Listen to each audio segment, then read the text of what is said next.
I sat waiting in my lawyer's conference room. Not much had changed in the 5 years from when I had retained him.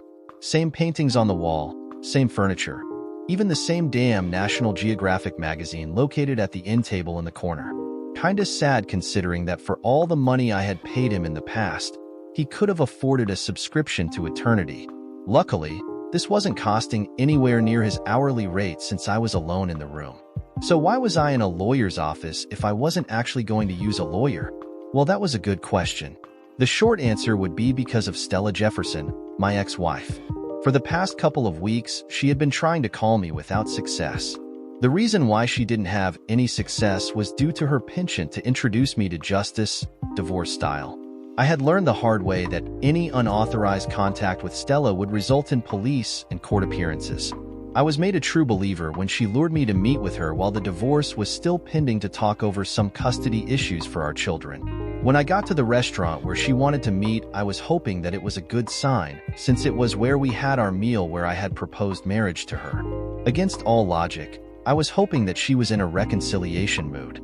Even after all the pain and humiliation she had caused me, I just wanted my wife and family back. I had dressed up in a sport jacket and tie for the upscale restaurant, and I eagerly looked for her in the hustle of the busy establishment. Finally, I spotted her at a corner table looking outside the window. Maybe she was looking for me to arrive. I pointed her out to the hostess and made my way to her table.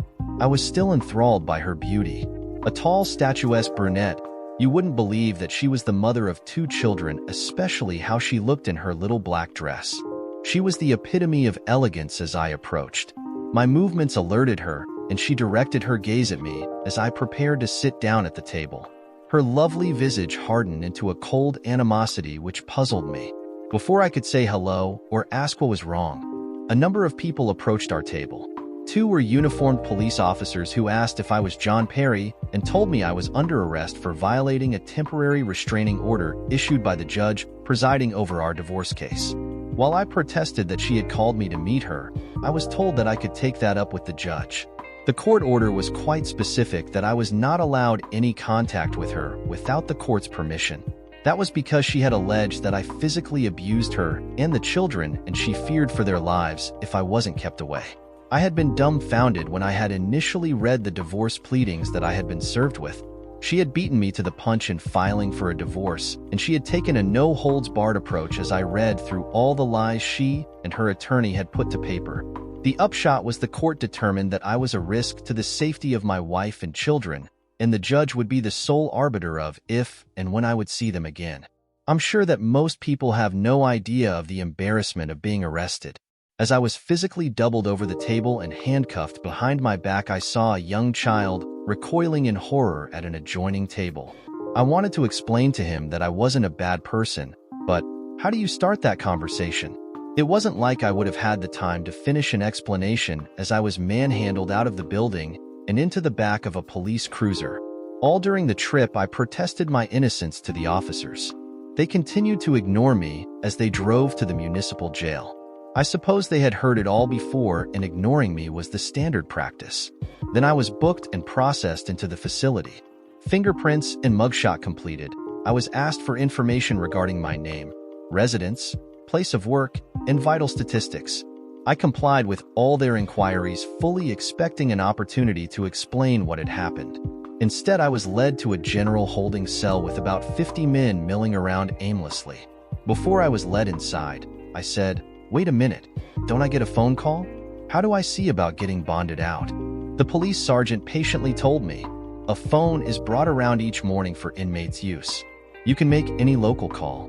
If you call long distance, the party you call will have to accept the charges before you are connected. As far as bond, you are charged with being in contempt of the judge's order. Therefore, you will have to appear before the judge before you can even think about being released. And since today is Friday, you won't be scheduled to appear in court until Monday at the earliest." With that, he firmly pushed me into the cell, and the metallic clang of the cell door and the latching of the key echoed against the dank, cold concrete walls. Without making eye contact with anyone, I found a spot against the wall and sat on the floor and huddled to ride out the 3 days. Really, there's no way to adequately describe being in that environment. There were people from every spectrum that circulated through that weekend.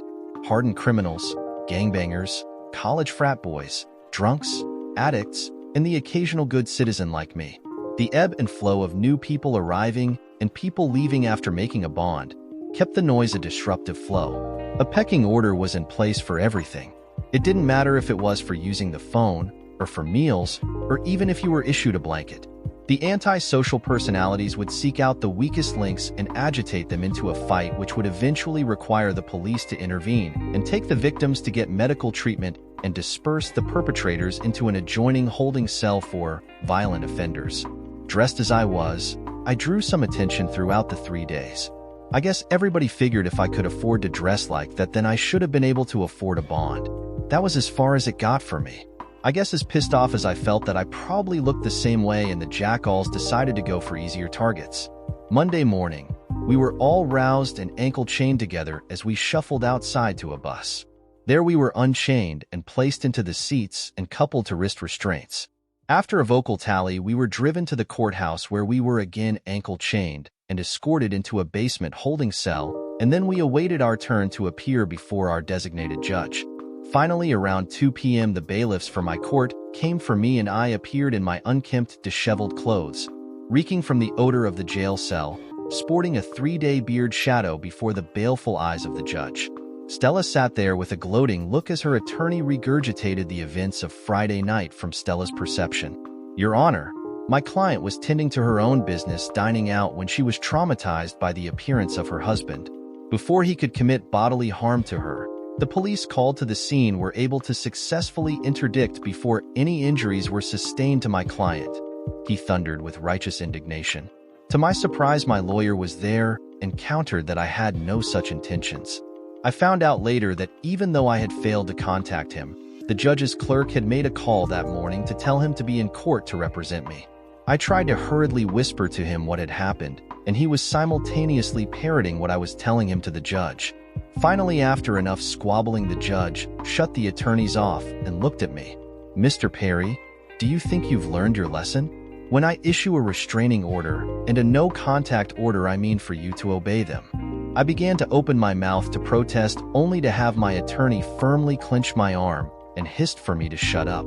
The judge continued his diatribe for a couple of minutes and eventually ordered for my release, and again warned me not to contact Stella. With that, the court was adjourned, and I watched Stella rise from her seat and walk out of the courtroom accompanied by Ted Jefferson. Both wore a look of triumph as they left. My lawyer spent a few minutes of hurried advice to me as the bailiffs handcuffed me to escort me back to the basement holding cell. Then it was a matter of waiting until all the individuals were through with court, and we were driven back to the jail. I was culled out of the line and taken to a process room where my personal belongings were returned to me. I was handed paperwork showing me where my truck had been towed and how to contact and pay for it to be released. I sighed, and as I left the building, I called the towing service and made arrangement to pick up my truck. Then I called a cab and waited. I tried to call my boss, but the phone went to voicemail since it was past 5 p.m. I decided I would tell him in person tomorrow. I was hoping for a quiet ride to the tow yard, and as my luck would have it, I drew a particularly friendly cab driver that wanted to converse the entire trip. As he kept yakking and asking questions, I would respond with monosyllabic answers. Still, he continued until I finally said, I'm going to start deducting your tip for every word you say to me. That finally shut him up, and we finished the drive in peace. I did feel guilty for lashing out at him, and I did leave a big tip. Then I had the pleasure of trying to get my vehicle back. If I thought the bureaucratic paperwork was daunting by the police, I was shocked by the hoops I had to go through to ransom my vehicle back to me. I was finally able to placate them and drove home. Home being a small camper trailer, which had a bedroom, small bathroom, a kitchenette with electricity and running water. I stripped off my clothes and debated whether to burn them, and decided my pride would have to be subjugated to my pocketbook. I couldn't afford to go around and buy new clothes at the moment. I would have to hope the dry cleaners could get out the smell, if not, the shame. I went and took a hot shower. As much as I hoped to languish in the water, the hot water tank quickly ran out and I finished bathing in cold water. I shivered as I toweled off and stumbled to the small bed and dove under the covers. It had been one hell of a weekend, I thought as I drifted off to sleep. Morning came and I quickly made and devoured a large breakfast of eggs and bacon. After what I had experienced, I thought I deserved it. Then I got to work early in time for the boss to publicly ream my bum out for missing work yesterday. I don't know who the hell you think you are, but I'm not going to put up with your dicking around and not showing up for work except when you feel like it. The accusation stung as yesterday had been the first day I had ever missed work except for scheduled vacations in the 10 years I had worked there. Still, my boss continued to rant, and the commotion was drawing a crowd which seemed to fuel him to more inspired verbiage. "So where the hell were you?" he demanded to know. I kept trying to stall him and asked to speak in private, but he had found an issue he was hellbent to bring forward and make an object lesson for the rest of his employees. He kept asking and I kept stalling, and in the midst of the argument, we were both stridently yelling at each other. "Where the hell were you?" my boss asked again, pausing after each word yelled to empathize each word. I finally snapped. "I was in jail. My goddamn wife had me put in jail. Now are you happy, moron?" I screamed. The shocked look on his face mirrored those of my coworkers. Never in a million years would they have thought that I would have wound up behind bars. Still, the emotional purging continued as I spewed out the venom I had long held inside. "And thank you for making it all public, you sorry son of a witch. I remember 8 years ago having to prop you up when you went through your divorce, and this is how you return the favor? Well, screw you. Screw you and the horse you rode in on. I quit, you sorry son of a witch." With that, I turned around and walked back to the parking lot to get into my truck. Several of my coworkers trailed along with me, trying to persuade me not to leave and to come back to discuss everything with my boss in private. But I wasn't going to be persuaded. For 10 long years, I had been breaking my back, unappreciated and underpaid to support my family. And for what? Now, I was living alone and I didn't know when I would get to see my daughter or son. As I drove off, I heard the ping of my phone announcing the arrival of a new text message. Since I was driving, I decided not to dig it out of my pocket and see who it was from. I suspected that it was from my boss wanting to make amends. Having nowhere to go and it being too early for the bars to be open, I went back to my camper. I pulled into the dirt driveway, avoiding the more severe potholes, and turned off the truck. Then I pulled out the phone and opened up the text. I was flabbergasted to see it was from Stella. It read, "John, I'm so sorry for the misunderstanding." Before I could even think, I texted back, "Stella, what were you trying to prove?" I waited for a reply, but none was forthcoming. Then a couple of hours later, I got a call from my friend Jerry from work. I was sure he was going to try to convince me to come back and ask for my job back. Instead, he told me, "John, the police are here looking for you." I thanked him for the information and hung up. Once again, I had fallen prey at a weak moment, and Stella had taken advantage of the opportunity. I knew that the police would soon be at my new location since I had provided it for their records when I was being jailed. I could expect another stay at jail courtesy of Stella. I quickly studied the matter and made my decision. I unhooked the electrical and water connections to the camper and backed my truck up to hitch up the trailer mount. It wasn't good knowing that I would lose my security deposit at the trailer park, but I was desperate to buy me some time. As I drove out of the trailer park with all my worldly possessions, I lost my qualms about using the phone and driving at the same time. First, I called my lawyer, and after I was finally connected to him, I explained what had happened. First, he called me a dumbass and then proceeded to chew my bum out. Then he said he would call the court and try to get a hearing set so I could surrender in court rather than be arrested again. He warned me not to have any future contact with Stella. I assured him I had learned my lesson. Then I called the manager of the trailer park, canceling my lease. Then I called my grandparents. Then I drove. For close to 100 miles, I drove eastward to my goal. Here I would find my maternal grandparents. Here I would find sanctuary. As I unlimbered from the truck, they came out to greet me. Both had concerned looks on their faces. They knew the initial extent of my troubles, but updating them was going to cause them grief just due to them worrying about me. Grandma insisted on feeding me before we started talking. As we ate some of her fried chicken, I explained the weekend trauma that I had undergone. They were appalled that my relationship with Stella had gotten to the point of this toxic radioactivity. Then I told them I needed a big favor. Would it be okay with y'all if I camp out here for a while until everything settles down? My grandfather looked at me and said, "John, You know this will always be your home. You just set up your camper where you want. And with that, I had taken care of one problem. I didn't have any income coming in, but now I could put off paying rent until I was in a situation to start paying back my grandparents. I asked if they knew of any local construction companies hiring. They studied the question and posed potential possibilities to me, but it seemed like they were of the opinion that no one was hiring right now. That did not bode well. I still had outstanding debts and responsibilities to take care of, not the least of which was my capricious attorney that kept changing attitude with the ebb and flow of the retainer I was paying him. So then I asked if they knew anybody that needed any kind of handyman work. They brightened up with that question and threw out a few names and addresses for me to check out. They also promised that they would call around their circle of friends and get more prospects. The rest of the day I spent jury-rigging electrical and water service to the camper. My grandparents said I could stay in the house, but I didn't want to crowd them. I was a firm believer in Ben Franklin's adage that fish and overnight guests overstayed their welcome after 3 days. The next couple of days, I spent going around all the local construction companies looking for work. Sure enough, no one was hiring, but I got to fill out a lot of employment application forms. I started cringing when I thought of the possibility that anyone would contact my former employer. The good news was that my attorney had gotten a hearing date set for my second show cause hearing for violating the no contact order. All I had to do was avoid getting picked up by the police before the hearing date. Meanwhile, I had my first job as a handyman. A neighbor of my grandparents wanted to raise an old barn. Everyone had bid twice as much as I did just to knock it down. My price included hauling off all the debris. All the other estimates figured on it being a 2 to 3 day job using a crew of employees. I had finished up in one long day.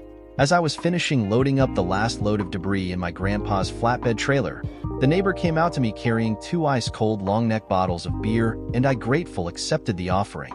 We watched the dying remnants of the sunset fade into twilight as we silently sipped away. Well, John the First wasn't sure you'd be able to get the job done in one day, but damned if you didn't. And you didn't use any heavy machinery. That was why everybody's bids were so high due to them calculating renting equipment. Well, Mr. Lambert, my Dodge pickup, just thinks it's a bulldozer. I explained how I used heavy chains on all the support beams, and the torque of my pickup in low gear did the rest as the barn collapsed like a deck of cards. The rest was a matter of heavy work gloves and a strong back lugging the old timbers into the trailer. I got scratched up by a couple of rusty nails, so I'll go into town tomorrow for a tetanus shot. But right now, this is all the medicine I need. I finished the last sip of beer remaining and tossed the empty into the bed of my pickup. It was just good manners to keep Mr. Lambert company while he finished. So we engaged in small talk, and he insisted on me calling him Robert as we shook hands, and I left his property, slowly hauling the trailer back to my grandparents' place. Tomorrow morning I would dump it at the local landfill before I went in to get my shot. The next day I unloaded the trailer at the landfill and went and got my shot. Then I drove out to another neighbor where I cut down deadwood trees all day long using a chainsaw.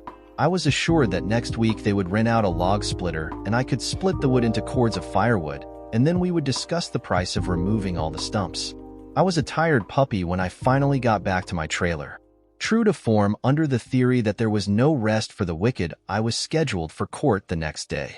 Donning a set of presentable clothes, I went outside the next morning only to be surprised by my grandparents. They insisted on escorting me back to the city in a show of solidarity. Well, they got their money's worth as the battle royale commenced. Once again, I was threatened with jail if I didn't stop contacting Stella. After issuing numerous assurances that I had learned my lesson, the court set a hearing date for child visitation and custody, property settlement, and the divorce. The admonishment not to cause trouble went right over my grandmother's head as she made a beeline to Stella after we left court. Stella Perry, you ought to be ashamed of yourself for what you've done.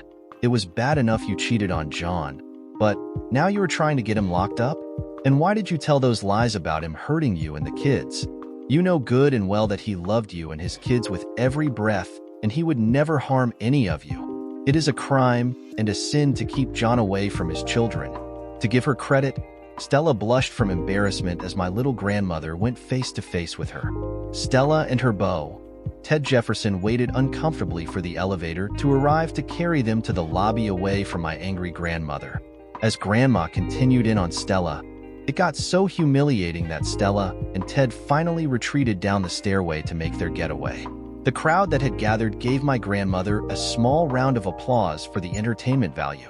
As we entered the elevator, I studied the court dates the judge had prescribed. Of the 3 court hearing dates, the only priority I had was to see my children. Because of Stella's allegations, the state's Child Protection Office had got involved. Now I had to worry about some misguided social worker having the power to keep my children away from me. I was only allowed periodic visits under the supervision of a social worker with my 8-year-old daughter, Carol, and my 10-year-old son, Stephen, at a neutral site until the matter was resolved. The joy I felt seeing my children running toward on each visit was only matched by the anguish I felt as they were tearfully led away by the social worker as they pitifully cried, "Daddy, Daddy," when they left. I would blindly stagger to my truck and spend the next couple of hours sobbing uncontrollably inside the cab. How could Stella have done this to us? I looked back on how blessed I had been to marry her. She had been the love and light of my life for more than 10 years. She had graced me with the greatest children in the world. And while we weren't rich, we weren't exactly poor. We both had jobs and had the ordinary struggles to maintain a budget. But all in all, I was happy and complacent with life. But there was a wolf at the door. Ted Jefferson, a well-to-do businessman, had somehow been attracted to Stella, and he ruthlessly and systematically set out his goal to seduce her. I had no idea how long it took. All I was aware of was a slow, gradual cooling off from the love and ardor I shared with Stella. I was beginning to be perplexed by her ever-increasing reluctance to make love to me. When we first married, we had plans to have 3 children.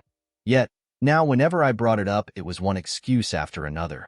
Eventually, I gave up the subject and decided to be satisfied with my 2 beautiful children, which was fine by me as we started gearing up for all the activities that adolescents partake in: football, baseball, and I even gritted my teeth for soccer, piano, ballet, and swimming.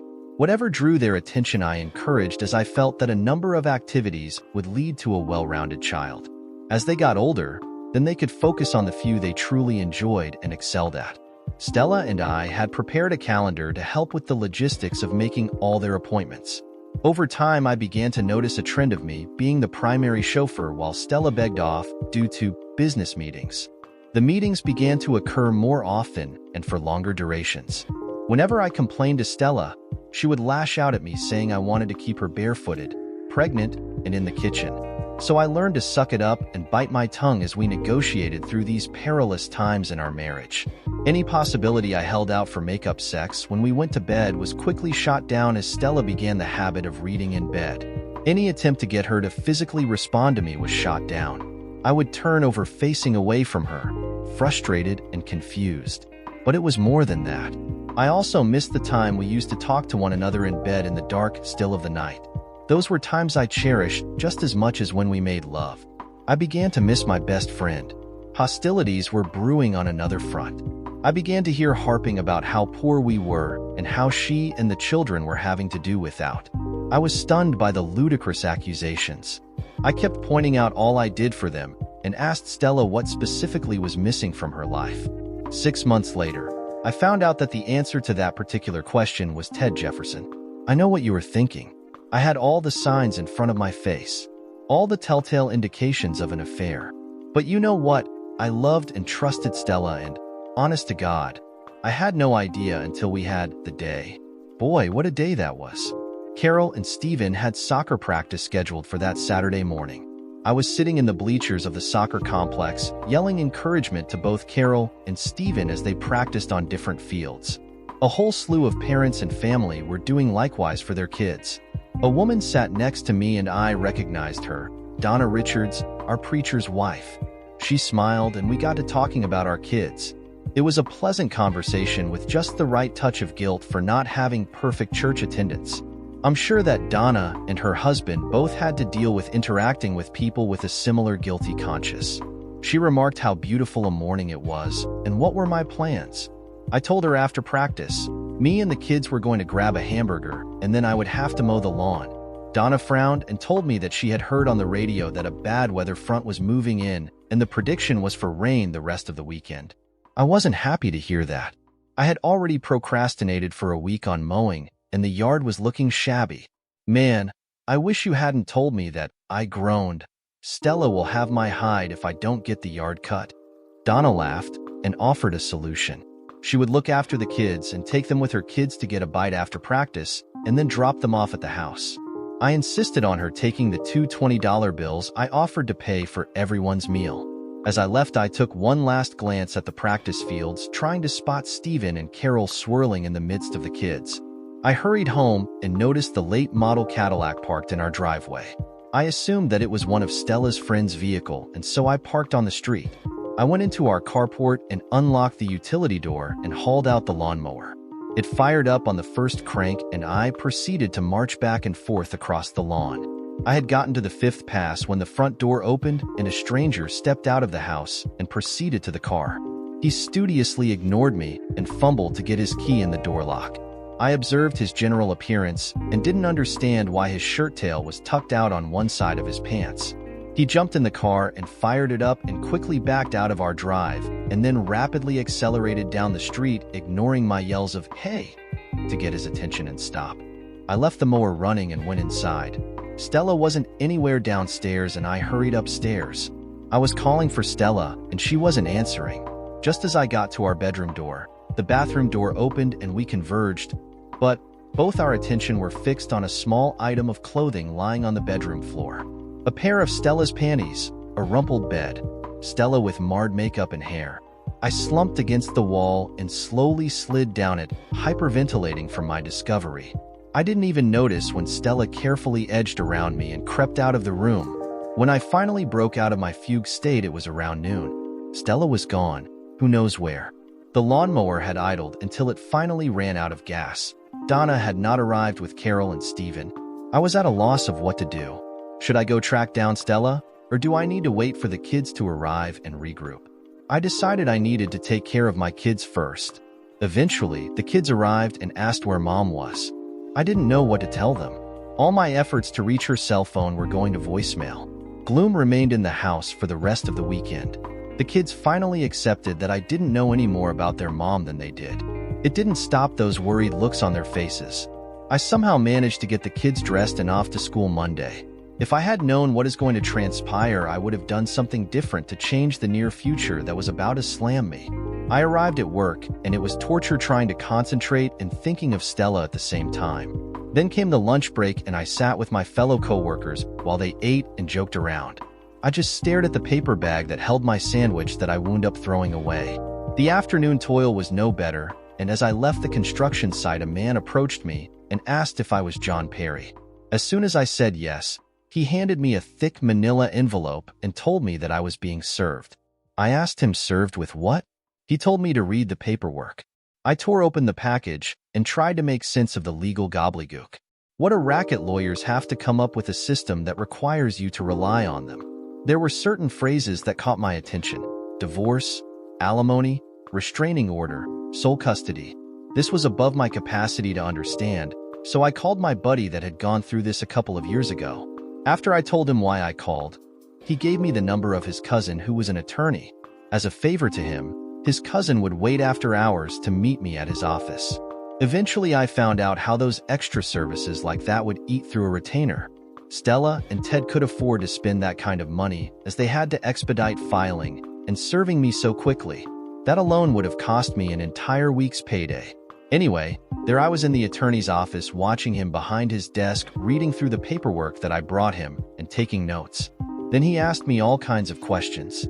Finally, he gave me the bad news.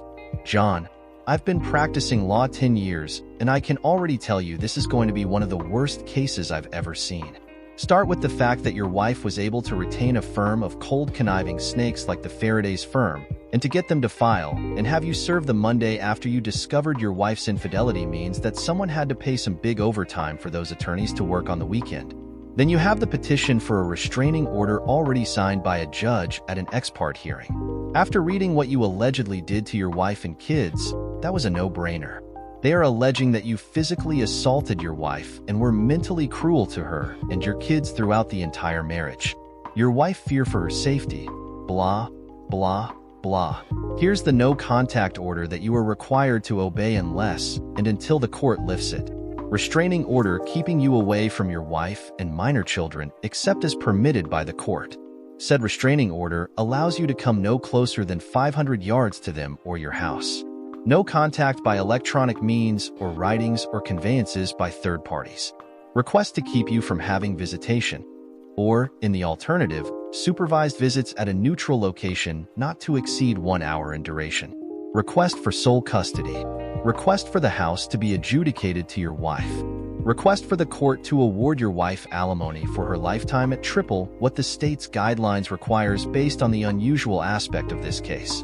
Request for your wife to be awarded all the assets of the marital estate due to the unusual aspect of the case. And so on and so on. He waved the paperwork over his head. You also got a request for psychological evaluations on your children at your expense. He sighed. She is plumb pissed at you. I just want to know when I can see my kids. I said in despair. Can we fight all this nonsense? Hey, you can always fight it, John. The problem is going to be whether you can afford it. What they are going to do is bury you in paperwork and legal fees. They are going to stall you and fight you on every issue until you've exhausted every penny you've got or until you give up. And that was pretty much how it was. It took me a hearing before I could get the court to order my clothes and personal effects returned to me, and still her lawyers insisted to be allowed a month to review my list of property. At least the court refused that request. The one that broke my heart was the court agreeing to limited supervised visitations until the final disposition. I originally thought I could rent an apartment and ride out the storm of the divorce, but that was cutting too much into the money I needed to fight the custody. A buddy at work had an old small trailer that he only used during deer season that he was willing to let go for $3,000. I found the cheapest trailer park around, and while it helped, it still did not staunch the tide of money needed for experts' testimony and legal fees. That was why I was so agreeable to Stella's proposal to meet. I thought at the very least we could come to some arrangement on Carol and Stephen. At the very best we could reconcile and get counseling and I would have my family again. Her little ploy paid dividends that even she didn't anticipate. I lost my job, I had to move away, I was no longer steadily employed, and I was living in a small decrepit trailer on my grandparents' property. I was also getting more and more mired in legal costs. The judge took all that into account when he finally adjudicated the custody of Carol and Stephen. Given that I no longer resided within the jurisdictional boundaries of the court, that I was not gainfully employed and could not provide a living area capable to sustain the needs of myself and my 2 minor children, the court determined that sole custody would be awarded to Stella Perry. Furthermore, due to the reasons aforestated and the allegations of abuse, the court ordered that it was in the best interest of the children that visitation by the father continue to be limited to an hour duration of supervised visitation within the jurisdictional boundaries of the court, said visitation to commence on the 2nd Saturday of each month. The bitterness I felt sitting watching Stella celebrating her victory with Ted Jefferson and their team of lawyers plummeted me to the darkest depth a human being could endure. To keep me away from my children. How could she? How could the court believe all those lies? Despite all the efforts by Stella's experts, none of them could get Stephen or Carol to say anything bad about me. Why wasn't the court listening to my children? I had to wait for the entire courtroom to empty before I could leave. My shoes echoed down the deserted hallways of the courthouse as I approached the statue of justice. Now I knew for a certainty that justice was blind and deaf. I continued to battle as best I could, but it was a foregone conclusion. Stella was awarded the use of the marital home until Carol reached the age of 18, at which time the house would be sold and the proceeds split 50-50ths. But guess who was still responsible for making the mortgage payments? Child support? You betcha. Alimony? You betcha. Small victory in that it was the regular rate and only for 5 years. Responsibility for all the debts accrued in the marriage? You betcha. It was laughable when the assets were divided up. They were so meager that I basically came out with my Dodge pickup truck and my trailer. I figuratively left town with my tail tucked between my legs. I had 2 conflicting thoughts. First, at least they'd have to burn gas to come pick me up when I wasn't able to pay for everything, and second, that I would do my damnedest not to get to the point that they would have to come pick me up. I scrambled around to make every buck I could. I was working 12 to 16 hours every day with no day off except the second Saturday of the month circled in red on my calendar. When that day finally arrived, I sped down the highway to the designated spot where the visit was to take place. I arrived with 2 hours to spare and eagerly awaited their arrival. A half hour before they were scheduled to arrive, the social worker showed up, and we took up spots in neutral corners in the room, and the seconds ticked away, and ticked away, and ticked away. 15 minutes into the designated hour, the social worker deduced they were not coming and perhaps we should leave. I refused, saying they were just running late. 35 minutes into the hour, she suggested that I call my ex and find out what was the holdup. I tried to explain why that wasn't a viable option. She asked for the number and called from her phone. Oh, was that supposed to be today? Gosh, they had miscalculated, and they were at the zoo in Dallas. Well, they would make sure that mistake didn't happen again, was the response Stella gave the social worker. The social worker packed up her belongings to leave, and I begged her to stay for the last 20 minutes. The look she gave me, "You poor sad son of a witch," was what her eyes expressed as she walked out. I remained rooted, watching every second ticking away in the countdown until the minute hand finally clicked on 12. Then I picked up all the little gifts I was able to buy and carry for the visit and carried them back to the truck for the long, quiet drive back home. So the court's reaction was what I expected. Stella got yelled at, and then everybody went home. My request for an alternate day was objected to by Stella, as it would be too disruptive for plans that had already been made. The court harumphed and said he would let it slide this time, but don't let it happen again. I went back and scrambled for another month to keep all the payments up to date. My Saturday rolled around and I paced in the room waiting for Carol and Steven's arrival. Finally, they came running into the room, and I fell to my knees as they surrounded me in a hug. I openly cried tears of joy as we rocked back and forth. Then, trying to take advantage of every minute, I asked them how they had been. Vicariously, I became aware of Stella's events as they pertained to the kids. They were no longer living in the house. They had moved across to the new part of town in a great big house with their Uncle Ted. Some people had moved into our old house and were paying mommy rent to live there. Uncle Ted was buying them all kinds of toys and taking them places with mommy. And mommy was so happy and smiling and laughing all the time. I suffered the torture of 1,000 small cuts as I kept smiling for the kids as they innocently told me of all the good things they had done. I reached for the gift bags that I brought back from last month's fiasco and waited with expectation to see the smiles on their faces. Steven picked through his and said that Uncle Ted had bought them both iPads and iPods. The bottom of my heart dropped out as I realized I could never compete with Ted Jefferson on that level. Still, I kept that frozen clown smile on my face as the social worker warned we only had 5 more minutes. I grabbed them both and held them and kept telling them I loved them, over and over and over, until finally it was time for them to leave. After they left, I noticed Steven hadn't taken his gift bag, so I carried it with me. When I got outside, I saw Carol's gift bag lying on top of a trash receptacle where Stella had left it. I stared at it. I walked over and put Steven's on top of Carol's and walked to my truck for the drive back. Month after month, I would suffer the same ignoble fate as my children slowly slipped away from me. I started to sense an undercurrent of resentment by the kids being forced to visit with their father. The tighter I tried to hold on, the more they slipped away. Then came a visit where at the end, Steven asked me for a favor. I smiled and told him sure. He told me that Ted had tickets to the University of Texas Longhorns game scheduled on the same day for the next month's visit. Would I mind if he and Carol skipped next month's visit? How could he not see how he had ravaged me with that question? I stammered sure it was okay. The next visit we had, they could tell me all about it. Steven reluctantly allowed me to hug him as they walked away. It became easier and easier for Steven or Carol, or both, to let me know they preferred to be elsewhere rather than with me during the visits. As Carol told me when I tried to put up a resistance, "It's not like you're really our daddy anymore." I should have been livid. I should have been screwing livid. I should have been over the top, take no prisoners livid. And all I felt was numb. Do you feel that way, Steven? Are you tired of me visiting? Steven bowed his head and nodded yes. Well, that just left one last question to ask. Do y'all want to stop with the visits? Now both my kids sunk their heads down and nodded yes. I paused for a minute, and neither kid would look me in the eyes. Okay, this will be the last visit. I'll keep driving up in case either of you change your mind, but I won't expect y'all to be here. I wish you only knew how much I love both of you and how much I'm going to miss you," I quietly said, for the first and only time I left first. And wouldn't you know it, I bumped right into Stella outside waiting to pick up the kids.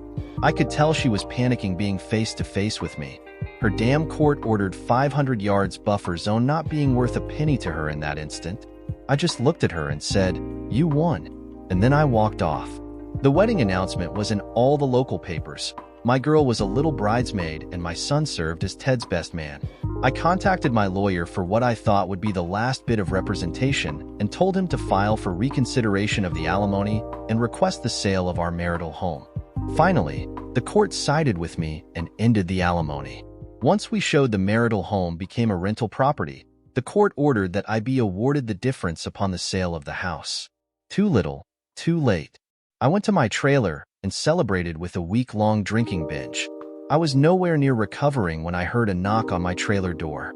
As I opened the door, empty beer cans cascaded down around the feet of Robert Lambert, my grandparents' neighbor who gave me my first job in raising his old barn.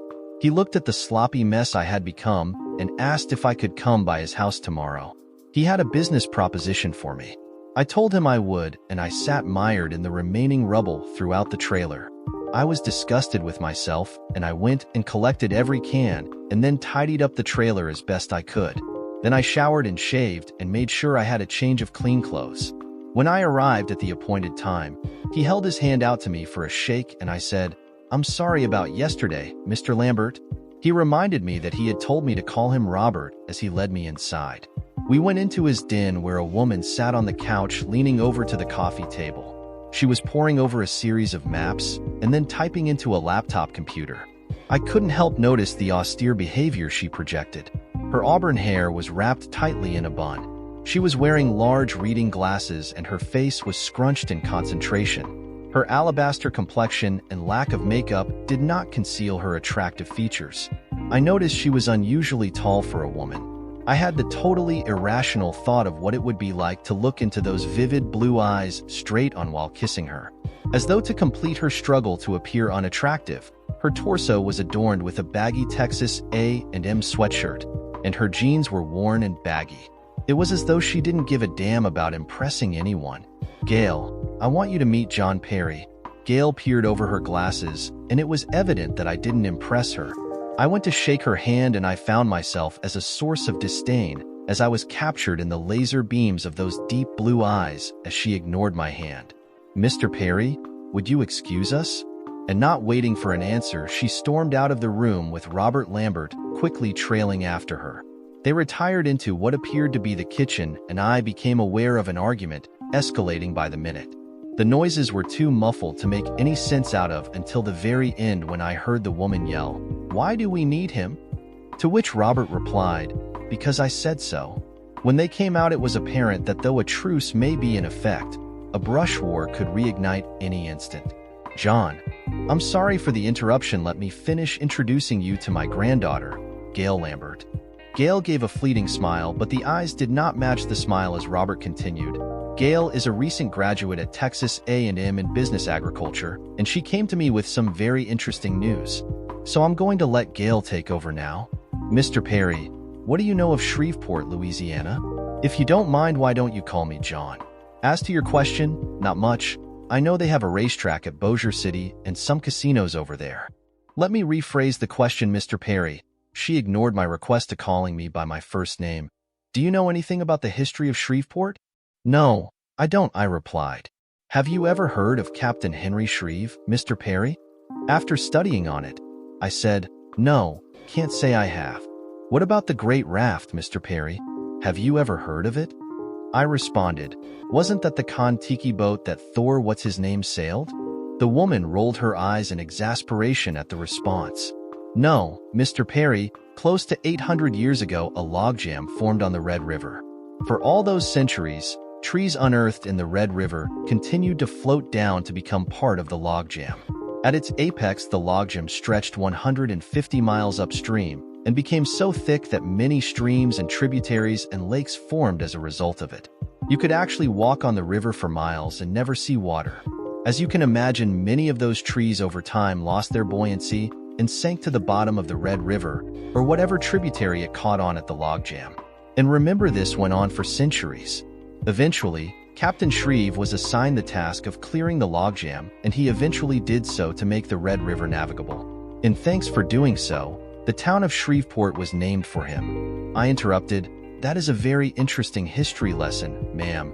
But I understood this was a business meeting. So why is this important? Mr. Perry, have you ever seen lumber made from water-stained wood? It is exquisite and, more importantly, expensive. And my grandfather and your grandparents are sitting on a gold mine. It slowly sunk in about my grandparents and Robert Lambert's land abutting against the bank of the Red River. When you add all the tributaries and lakes as well as the wetlands, there was no telling how much timber had been buried over the years. True, the Red River was constantly being dredged, but that would be the main channel. Off to the sides, who knew what was lying in the murky deep? Okay, this sounds very intriguing, but how do you propose to get to this gold? I asked. That is where you and I come in, John. Robert interjected. I will outlay the cash to purchase a large pontoon boat, complete with 3 winches. Gail will map out the areas most likely to have sunken timbers. You will pilot and dive on the timbers and hook the winch chains onto them. Once a timber is up, it will be cradled between the pontoons and be taken ashore. We will jury-rig a crane to load the timbers onto a log truck to be transported to a sawmill built where I had the old barn you raised. From there, it will be cut into lumber, and we will sell it either wholesale or retail depending on the profit margin. There is no telling how much we can make out of this as it is handled, right? Okay, Robert, what is the split? I asked. You get 10%, Gail interjected before Robert could comment. No, Gail. I told you that we were going to be fair about this.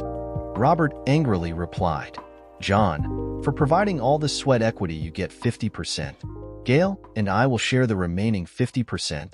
Gail Lambert appeared ready to chew nails from the betrayal her grandfather had just engaged in.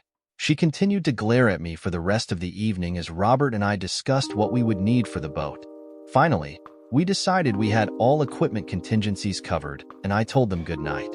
As I walked out, Gail trailed behind me and stood on the porch as I walked down the steps.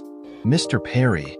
I turned around and looked up at her, and even as she haughtily peered down at me, I was struck again at her potential beauty.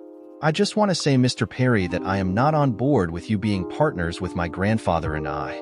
As far as I see, we are giving away money to have you on this venture. And as far as I am concerned, the day my grandfather realized you are just baggage will be a happy day. It must have been a reaction to all the events transpiring that caused it, but I lit in on her. Ms. Lambert, I don't know who pissed in your cereal and I don't care. I came into your house at your grandfather's invitation, and you have been a total witch the whole time. I was willing to give you the benefit of the doubt, but to come out here and talk to me as though I was a dog is the last straw. You don't know what I've been going through, and you don't have any idea who I am as a person. I am tired of people shitting on me, and if you think for a second that I'm going to let you shit on me, you've got another thing coming. As I stormed off, I saw her with mouth agape and then rushing indoors. I supposed to tell Robert how I had mistreated her. I started to wonder what it was about me that pissed off women. I figured I would soon find out if Robert still was interested in being partners. If not, I would have to continue scrambling to earn a living. When I arrived the next morning, nothing was mentioned to me by Robert, and the only indication of the previous evening, tete-a-tete, was a momentary glimpse of a red-headed wraith adorned in a Texas A&M t-shirt slamming her bedroom door shut. After our mutual flinch and waiting for the reverberation from the door slamming to cease, Robert and I both had the same junior high school boy smile on our faces. After that snicker, we continued discussing what we would need to transport the logs and what we would need for our sawmill. A couple of times we heard the door open and we buried ourselves in the paperwork as Gail traversed through on whatever objective she was on. The last time she went back into her room, I made the comment that she sure was loyal to her school. Robert commented that since she had been back home that she had worn a Texas Aggie shirt every day. I knew people that were fanatical about their schools, but Gail didn't strike me as that type. In a week, we had the boat outfitted and ready to go on a trial run.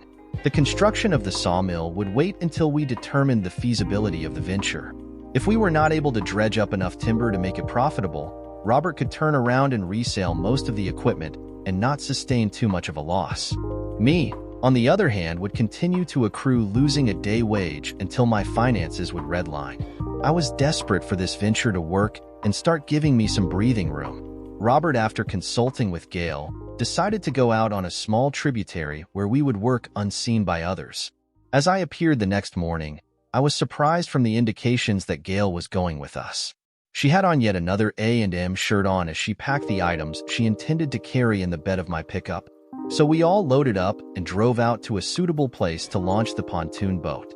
Gail sat in the back and didn't participate in any of the conversation. I drove the boat a short way and killed the engine. We slowly drifted and I picked up the large bamboo pole I had on the boat and started probing the pole into the water. After 5 minutes, a solid thunk was felt and we anchored the boat. I had my old scuba gear that I had bought when I was in the service, but the water was shallow enough that my mask and snorkel would work. I dove into the murky depth and, feeling my way on the bottom, I felt the slimy texture of a large object. As I felt along the curvature, I estimated the girth to be bigger than my arm span. Then I quickly explored horizontally and estimated the length to be around 60 feet. I went to the surface and told Roger and Gail that we had found our first log. They excitedly ran the line from one of the winches and I dove again. I found a way to encircle the log with the wire from the winch and hooked the connection together. Then I surfaced again and climbed into the boat. Slowly and carefully I engaged the winch to start drawing the line in. After the slack caught up, we became aware of the boat settling deeper into the water as the winch continued to strain. Soon the bow of the boat began dipping and the stern rose precariously. Neither Robert nor Gail had that much experience in a boat. I had as a teenager enjoyed going fishing many times in a bass boat, but never had I tried to land something this big. Still, my experience at working with heavy machinery at my construction job gave me a clue on how to handle this, even though it was a different application. The boat continued to angle down and Robert and Gail appeared anxious. I was as well, but wanted to give a sense of confidence. Without warning, the inert suction holding the log to the bottom gave way and the line from the winch easily rolled in. A light of anticipation appeared on Gail's face, and as the tip of the log appeared in the sunlight for the first time in untold years, a hearty laugh came from Gail. I was back in the water ready to run the second line around the log, now tilted at an angle from the riverbed. I swam and tossed the winch line under the timber and swam to the other side to hook it up. Once again I went to the surface and was at the controls of the second winch. Since the log was no longer stuck in the riverbed, the second winch line came up easily, and soon we had our first log strapped to the boat. It was cause for celebration, and Robert and I shook hands and patted each other on the back. Robert and Gail laughed and hugged one another, and me and Gail sorta stood beside each other uncomfortably until we drifted away from one another. I slowly drove the boat toward the shallow end of the water near the ramp, and we determined that we had dredged up a cypress tree. Gail explained that was one of the more sought-after timbers. We continued going out that day, and we finished with 5 cypress trees ready to be loaded and harvested. As we drove back, we discussed how to proceed. The ice thawed and Gail talked as long as it was business-related, and she directed her comments to Robert. We decided I would drive the boat directly to the site in the morning and continue harvesting logs. Robert and Gail would go ahead and purchase the logging truck and bring it to the bank of the river. By use of a loading arch, winches, and log tongs and chains on the log trailer, the logs would be loaded onto the trailer, whereupon we would deliver our first load to an existing sawmill and sell our load. With that capital outlay, we would begin to construct our own sawmill. I got up before dawn and drove back to the lake and launched the boat just as sunrise broke.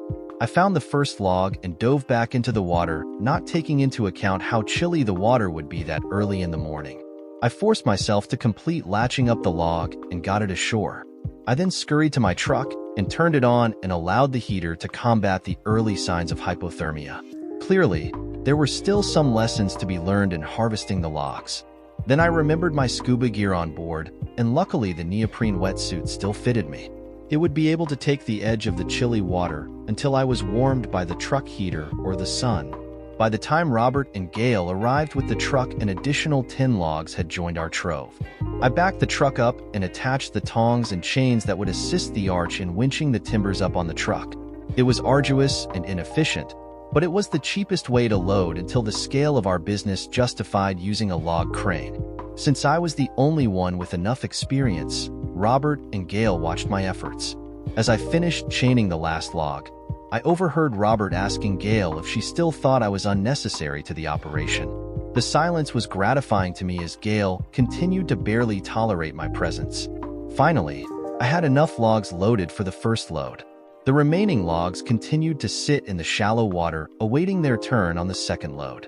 I drove the logging truck to the sawmill we had planned to offload the logs, and where our expected buyer was waiting. Gail and Robert drove ahead of me as we approached the log yard. The trailer was weighed and inspected by the buyer, who finally threw out a number that I was agreeable to. There was where I saw Gail earn her keep. She reminded the buyer what the present price was and how demand was continuing to outpace supply. Also, the present rate did not take into account the grade and size of logs that we had transported. The buyer was going to get double the board feet from our logs and therefore would have to pay accordingly. They continued to dicker back and forth until they reached a number that duly impressed me and Robert. Arrangements were made to meet and inspect the second load I would deliver, and the buyer would have a check waiting on us. I scrambled back, eager to get the second load on the trailer and in the log yard. The vast difference in pay made me willing to accept Gail as a necessary evil. I could only hope she would reach the same accommodation with me. I continued to get up every morning and take the boat out to start each work day. I made it a point to invest into a couple of items. The first was a Zippo lighter and the second was a chimenea. A chimenea is a portable ceramic fireplace that emits an incredible amount of heat. Before going out on the boat, I would start a fire in the chimenea and go find and winch in the first log of the day. Then I would take a break from the shivering cold until I was warm enough to go out again. Usually by mid-morning the sun would warm the water enough that I could skip huddling around the chimenea. As I thought would happen, Gail scoffed at my need for my breaks, ascribing them to general laziness more than anything else. I responded that for a woman that wore nothing more than Texas A&M t-shirts, she certainly had a lot of opinions that nobody gave a damn about. The remark had her gulping air like crazy, and tears fell as she ran towards Robert's car and left Robert stranded with me for the day. I told Robert that I didn't think it was that good an insult as we went to collect another log.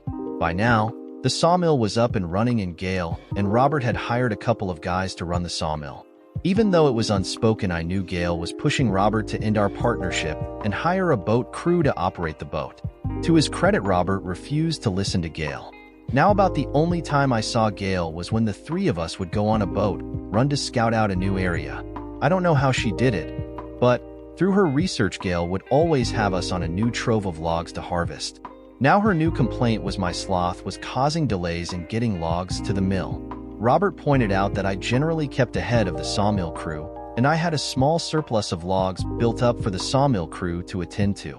Thank God for that, because when I took off for Saturday's visitation, I thought she was going to come unglued. How dare I waste a day? I pointed out that the sawmill crew didn't work on the weekends, so I would not hamper the operation by taking a personal day. So I spent another sad, lonely hour alternating looking from the door to the clock, waiting for a visit that wasn't going to happen. Robert had suggested that I continue to insist the kids attend the visitation.